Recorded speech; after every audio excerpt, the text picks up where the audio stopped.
Let me ask you something. Have you ever walked into a room and just felt it? That one person everyone is drawn to. The one who seems to understand people without even trying. The one who knows exactly what to say, exactly when to say it. And somehow, everyone leaves that conversation feeling seen, feeling understood, feeling like that person genuinely gets them. You've met someone like that. Maybe you've wanted to be someone like that. Well, here's what nobody tells you. That ability? It's not a gift. It's not a personality type. It's knowledge. Specific, learnable knowledge. And the most surprising part? The people who figured it out first weren't psychologists. They were writers. Dostoevsky, Orwell, Wilde, Dickens, Gilman. These people understood the human mind at a level that still makes researchers uncomfortable. They hid everything they knew inside their stories. And most people read those stories in school, pass the exam, and completely miss the point. So today, we're going back. 10 dark psychology truths hidden inside the greatest literature ever written. Stay till the end, and I promise you, you will never look at people the same way again. And before we dive in, I want to show you something. 10 codes. Each one unlocks a different corner of the human mind. I'm going to open them, one by one. Are you ready? 10 codes. 10 corners of the human mind. Code 1. The willing trap. Let me ask you something. Have you ever met someone who just had this pull to them? Like, you couldn't explain it. They weren't necessarily the most attractive person in the room. They weren't the loudest. But somehow, everyone gravitated toward them. And here's the uncomfortable part. If someone like that ever turned their attention toward you, you would have done almost anything to keep it. That's not love. That's not chemistry. That is a psychological trap, and it has a name. Oscar Wilde saw it first. In the picture of Dorian Gray, Lord Henry Wotton never forces Dorian to do anything. He just whispers, suggests, plants ideas so gently that Dorian mistakes them for his own thoughts. And Heathcliff in Wuthering Heights, he doesn't conquer Catherine. He makes her feel like surrendering is the most free she has ever been. Psychologists call this the dark triad. Narcissism, Machiavellianism, psychopathy, not dressed in menace, dressed in charm. The charismatic narcissist doesn't find victims. They find people with wounds, and they become exactly what that wound has always been waiting for. Code 2. The silent weapon. You were not always alone, but somewhere, slowly, imperceptibly, the world got smaller. The calls became less frequent. The rooms became more familiar. The silence became louder than any voice. And in that silence, something else moved in.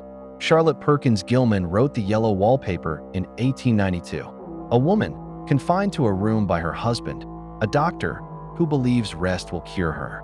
But without social anchors, without voices to confirm what is real, her mind begins to write its own story. She sees a woman trapped inside the wallpaper, crawling, scratching, trying to escape. And eventually, in the most chilling moment in American literature, she realizes the woman in the wallpaper is her. Jack Torrance in The Shining follows the same psychological law. Cut him off from humanity. Give him silence and space and time. And watch what fills the void. The human mind was not built for isolation. It was built for connection. Without external reality to push against, it creates its own. And its creations are never kind. Code 3. The frog. You did not wake up one day and decide to become someone you despise. It happened slowly. A single compromise, so small it barely registered. A single justification, so reasonable it felt like wisdom. A single line crossed, so thin you barely felt it beneath your feet. And then another, and another, until the person you were is unrecognizable to the person you have become. Macbeth was not born a villain. He was a loyal, celebrated, beloved general.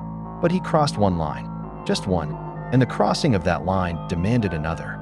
Because every moral compromise creates a new normal, a new floor, a new definition of acceptable, until he was ordering the murder of children and calling it necessity. Psychologists call this the foot-in-the-door technique. Start small, escalate slowly. Literature calls it tragedy, because the most terrifying thing about Macbeth is not his evil. It is his ordinariness. He was you. He was all of us, before the first line was crossed. Code 4. The mirror. I want you to do something right now. Think of the person who irritates you the most. Not someone you mildly dislike. I mean the one whose very existence feels like an irritation. The one whose flaws feel like fingernails on a chalkboard. The one you cannot stop thinking about, even when you desperately wish you could. Got them? Good. Now here's the question nobody wants to answer honestly. What if the reason they bother you so much is because they are showing you something about yourself that you refuse to see? Carl Jung called it the shadow. The part of us we find so unacceptable, so shameful, so dangerous, that we bury it. We exile it into the unconscious. And then we see it everywhere else. In other people, in strangers, in enemies, anywhere, except in the mirror.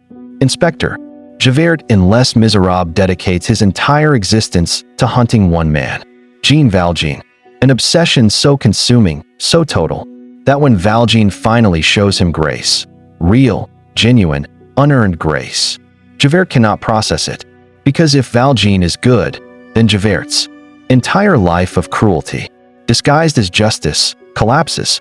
He cannot survive that realization. And Humbert in Lolita? His entire narrative is a masterclass in projection. Every crime rewritten as romance. Every act of predation dressed up as devotion. He never once looks at what he actually is. Because the shadow, once acknowledged, cannot be unseen. Here is what Jung understood that most people spend their entire lives avoiding. Your strongest reactions to other people. Your deepest hatreds. Your most irrational irritations. They are not about those people. They are confessions. The thing you cannot stand in the world is the thing you cannot stand in yourself. Look carefully. What does your hatred tell you about you? Code 5. The heartbeat. Let me tell you something that Dostoevsky figured out 200 years ago. Something that neuroscience has only recently begun to confirm. You can get away with anything in the eyes of the world. No evidence. No witnesses. No consequences. The world moves on. But your own mind? Your own mind never lets you go. Raskolnikov in Crime and Punishment is one of the most psychologically precise characters ever written. He commits what he genuinely believes is a justified murder. He has calculated everything, planned everything. He is convinced he is above ordinary moral law.